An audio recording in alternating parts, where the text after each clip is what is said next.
So it is my pleasure now to invite one young entrepreneur who was ahead of time as far as the city of Calcutta is concerned. And that he started his journey much earlier when this ecosystem was not existing. But entrepreneurs are not stopped by the constraints of ecosystem. They are the ones who define their ecosystem, and they are the ones who write their own destiny. So what we are seeing today is a person who started from Calcutta and has grown, expanded, and today we have requested him to come and address us. Ladies and gentlemen, please put your hands together for co-founder of Fusioncharts, Mr. Pallav Nadhani.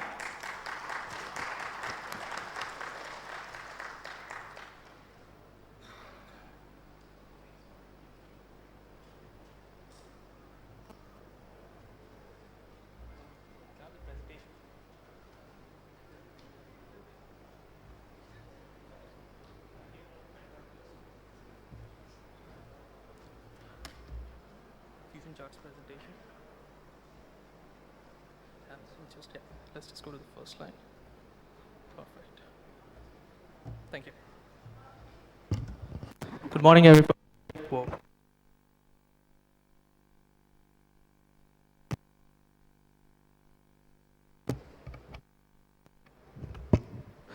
Hey, morning, everyone. Always feels scary to take the stage after such esteemed guests and such serious talks and the grand plans.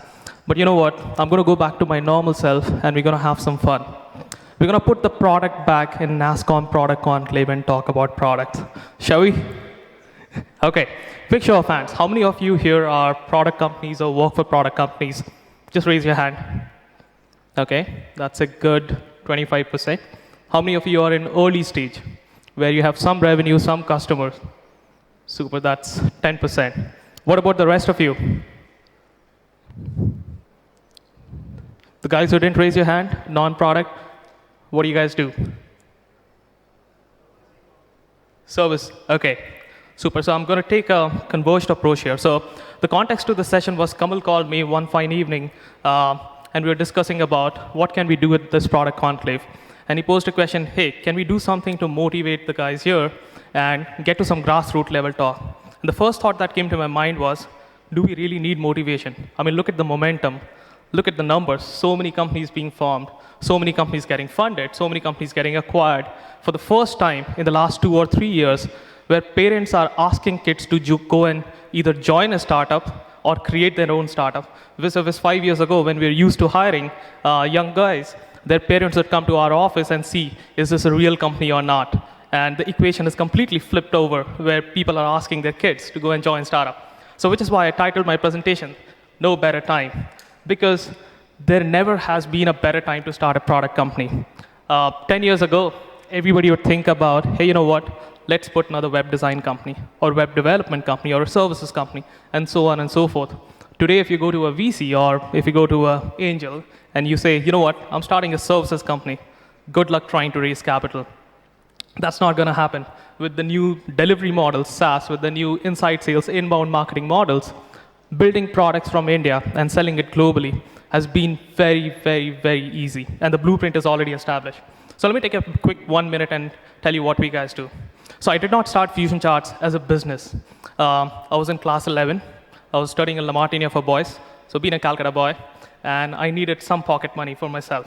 I mean, you can go to your dad maybe once a week, maybe twice a week if you're extremely lucky and he's feeling happy. You go to him third time a week, he's going to thrash you and send you back. So as a young kid, when you know some coding and you know something to sell online, you try and figure out some ingenious ways to make some money. And that's how I cooked up some code that built data visualization and started selling online. And that was the genesis of Fusioncharts. So it was started in 2002 as a way for me to make pocket money. And for the first 3 years, I was doing it right out of my bedroom. We did not have any office, any employees. But at the end of third year, we had 2,000 customers, 2,000 global customers. And as of today, we have 24,000 customers, about 85% of Fortune 500 companies who are on our list. in 118 countries. And some of the top names that you can see, these are our customers. And this is our claim to fame, and trust me, this is not a Photoshop product, Photoshop photo. It's President Barack Obama using Fusioncharts, a Calcutta-originated product, and we're extremely lucky to have a photo of this. Thank you. So most of US government's website used our product, and we were extremely lucky to get this photo posted on White House. So, and we're present in 118 countries, and 95% of our revenues is outside India, not from India. So that's enough about myself. As Kamala told me, hey, what can we do to motivate you? So the only statement I could come up with, if an idiot like me at 17 years of age, who's just come out of high school, doesn't know anything about business, can do it, what stops you from doing it? Or how can we help you do it? And the way we thought of putting this up is when you start a product, there are two types of companies. One is which finds the product market fit. Product market fit is when you're building a product and you found the right set of customers who are willing to pay for your product, find some value in it, have a use for that product for an elongated period of time, and are willing to refer about that product to somebody else. Vis-a-vis, a lot of products which get built by techies sitting behind a computer who have never spoken to the real customers, and we think we are hitting a gold mine. So I divided this into two parts, saying, what do you need to be able to find a product market fit? What is the definition of product market fit? So there are various theories, there are various terms which float around the ecosystem, right from minimum viable product to lean startup to validated idea to validated pain point. But at the end of it, it boils down to a very simple thing. Do you understand what problem you're solving for your customers? We've seen enough and more products in the ecosystem which were started without even speaking to a customer or a prospective customer. Great technology, great set of people, but nobody has a use for it. So when you're starting a product in the pre-product market fit stage, you should be able to first talk to some prospective customers. And it's a great thing that you can actually now do it online as well. So if you're building a global product, there's no stopping of going online, talking to them over LinkedIn or a bunch of other networking channels that you have, and to get a real sense of their problems. Second is you need an initial team. So while our honorable minister talked about thousands and hundreds of thousands of employment opportunities, let me throw some facts at you. Take a quick guess. So WhatsApp got sold for $19 billion, right? 19 billion. That's over 1,20,000 crore INR. How many employees did WhatsApp have when they were sold? Guesses? 50, okay? Slightly close. Next guess? 42, okay.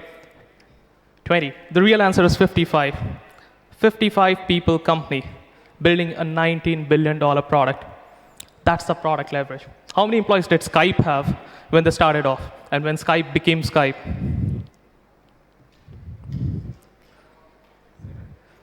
Very close, 6. You know how many people Winamp had? How many of you have used Winamp? Windows guys? Okay, now I start feeling a little old. If you're using Winamp, you're a little old. 2 guys. That's a product leverage you have.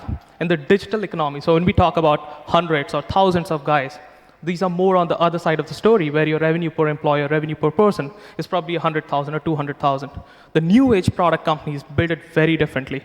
So WhatsApp had a revenue of, or at least a valuation of, $350 million per employee. Instagram had, when it sold to Facebook, had a value of $70 million per employee.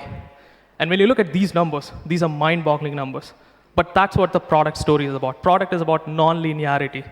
It's about 0 to 1 to 100 to 1,000 to 10,000 to million, not 0 to 1 to 2 to 3 to 4 to 5.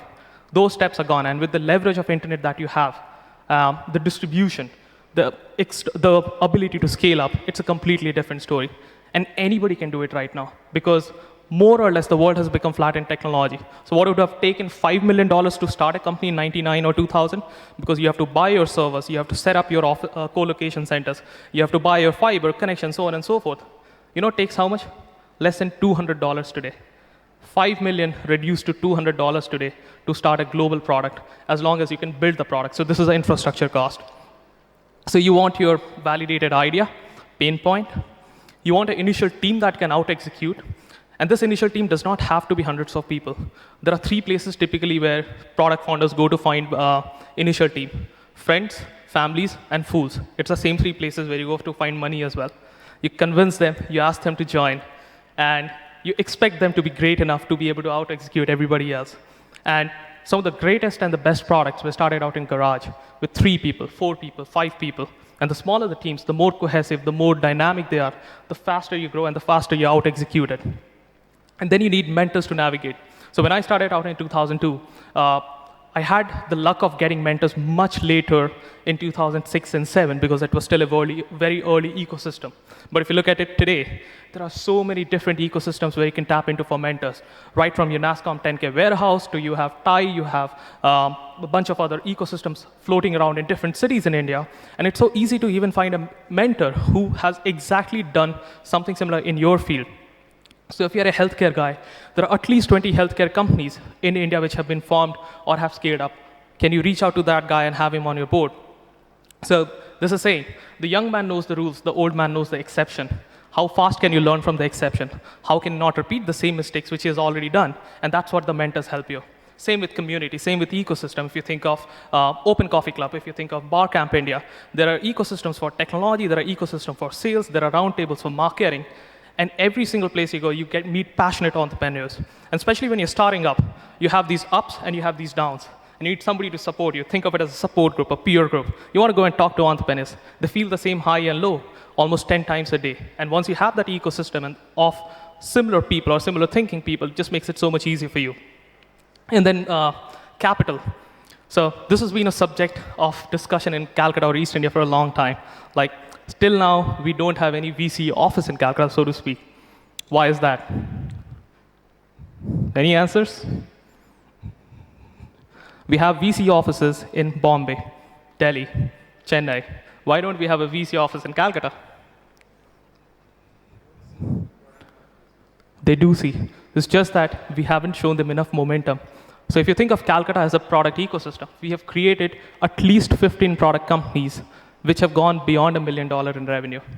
Right from the old ones like eRev Max to think of India's second most popular accounting software, Fact, again coming out of Calcutta. There are companies which have gone ahead and acquired global companies like eRev Max acquired Rate Tiger. Then the company called IVIS, which raised money, and then it went ahead and it itself got acquired. So there have been a lot of these fragmented companies, but as an ecosystem, we have never been able to take the effort to co-brand ourselves and say, you know what, Calcutta or East India has been able to create these many companies. And together we need to come out and voice about all these companies. So think of, for example, InSync Solutions. Again, a great company which is selling to global products. I just met somebody, AAA Solutions, which is doing PF management of over 40,000 crores asset under management. You have Exactly Software. You have Rance Labs. All of these guys are selling products to global customers. We need to create this coherent voice. I mean, we are the flag bearers of this. We are the flag bearers of East India. We are the ones who have to go out and be vocal and pull the VCs here. Historically, Calcutta has created real companies. Real companies in the sense that we've been very, very top line and more so bottom line focused, where we have really built what we call dhanda, not just continually raising money and not thinking about the unit economics. So our DNA of building companies is very, very strong. We need to then go out and really build that brand of East India, saying that this is what we have done. So getting back to this part here. Yeah. So some of the key learnings in the early stage that we figured out when we were building is, we should go and talk to real customers, not sit behind your computer and code. Classic techie fallacy. Second thing is, test locally, then go global. Tolerance for non-working products or non-perfect products in India is high because it's a relationship-driven economy. But tolerance for your products globally, if it's not working, is very low. They are used to very, very high-quality things, and they don't have the time for you to falter around. So they don't expect you to learn at their cost. Think global from day one, right from your branding, messaging, persona, every single thing. It doesn't cost a lot, trust me. You don't have to go and get the best of the branding agencies. It's just a little bit of research and looking up to global companies and saying, hey, what they have done right. If I have to emulate it, how do I do it? And you have the cost benefit of India. And very important, don't chase the wrong funding. Again, fortunately in East India, we have not been chasing the wrong funding. We don't get glittery-eyed by thinking of valuations. What we always ask is, hey, balance sheet kaisa dikh raha hai? And which is a great thing to start with. So this is on the early stage.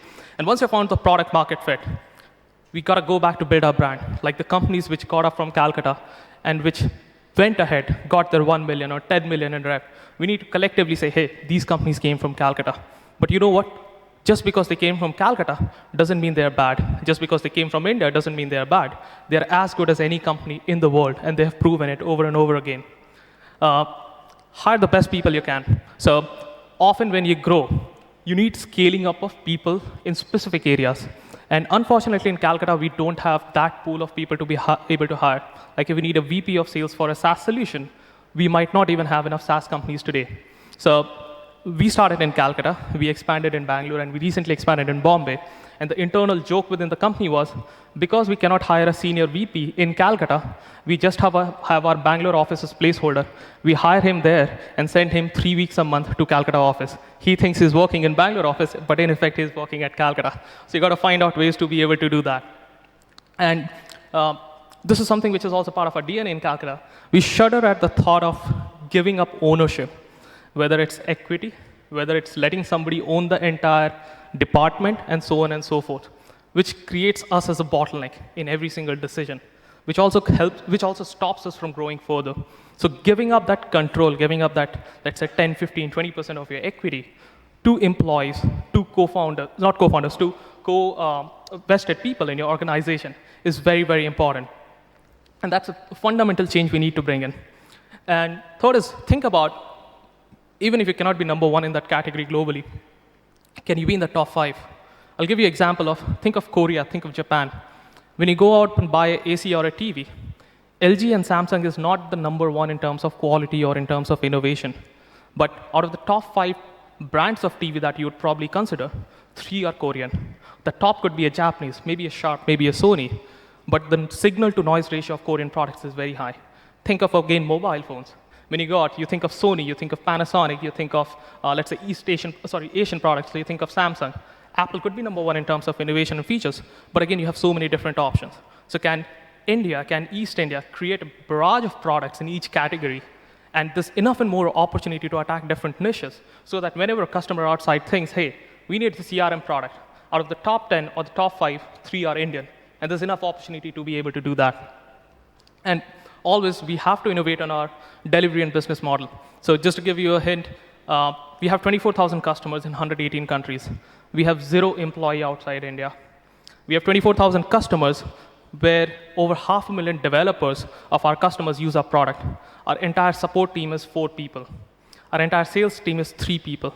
It's very, very automation-driven. It's very, very technology-driven. So when you're thinking of building a product, how do you think of non-linearity, not just in achieving your scale externally, but even achieving your scale internally?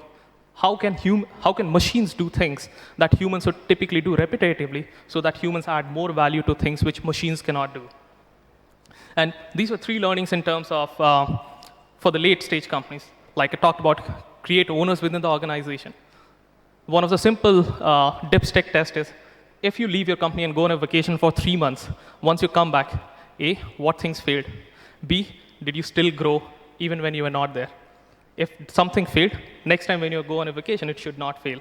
If things still grew, you are not doing enough that you can do. Shift to another business within the org or try creating something new. Second is keep upsetting the cart often. Don't be complacent. So I go to US every 6 months. Every time I feel complacent, so now I shifted to Bangalore, but every time I feel complacent even there, you go to US. It makes you feel humble, the grandiose, the scale of things that people think over there. Because here, when you're here, we are almost always a big fish in a small pond. And when you're there, you're practically nobody out there. And just that feeling is so important to imbibe, to be able to help you think big. It helps you rethink the scale. So I think Kolkata has a lot that we have done. We need to consolidate our efforts. There's a lot that we can do even further, and especially with the scale that we are now talking about, with the infrastructure the minister talked about, with the young stage of companies that we're talking about, with the NASSCOM 10K warehouse, which is giving opportunities to more and more entrepreneurs, with angel listing platforms like Let's Venture, Angel List, which is kind of making angel investing a lot more easier, with more venture capitalists now taking a note of Calcutta, even if they don't have an office here. A lot of things are now falling in line with each other. How we make use of it, that's up to us now. Thank you.